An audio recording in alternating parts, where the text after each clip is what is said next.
Ja sam prijatno iznenađen selom i uslovima koje imamo i mogu reći da je ova olimpijada mnogo organizovanija, čak i lepša za boravak nego prethodne dve na kojima sam bio. Ali jedino što nama smeta je prerani dolazak i iščekivanje te prve utakmice, jer svi jedva čekamo da možda završimo s pripremama, ako se ovo i dalje nazivaju pripreme, i da samo takmičenje krene, jer mislim da je svako željan utakmica, željan dokazivanja, pogotovo na olimpijskim igrama. Mislim da je jako bitno zbog celokupne atmosfere u selu ili u našem tom stožeru ili zgradi. Mislim da je svaka medalja ili svaki uspeh pojedinca ili kolektiva daje krila drugima i sigurno da na atmosferi treba raditi i graditi je. I mislim da bi jedna medalja od strelaca koji već prvi dan nastupaju bila pravi podstrek za sve nas, bila taj, mislim, suludo je reći vetar u leđa, ali nešto što bi svima nama i diglo moral i ohrabrilo nas i dalo taj jednu adrenalinsku injekciju koja je potrebna za samo takmičenje. A mislim da je ovo sad prva olimpijada gde je Srbija apsolutni favorit po svim iščekivanjima ili predviđanjima.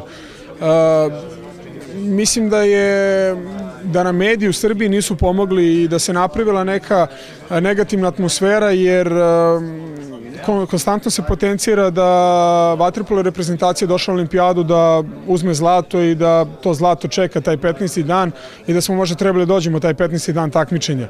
Ali je suludo pričati na taj način zato što smo ekipa kakva jesmo. Jako smo mladi i sačinjeni, to jest okupljeni pre 3 godine u ovom sastavu. Jeste da imamo iza sebe nevjerovatne sportske rezultate, jeste da smo obradovali naciju toliko puta, ali mislim da sa takvim jednim pritiskom je jako teško da se izbori čak mnogo iskusnija ekipa, a ne mi.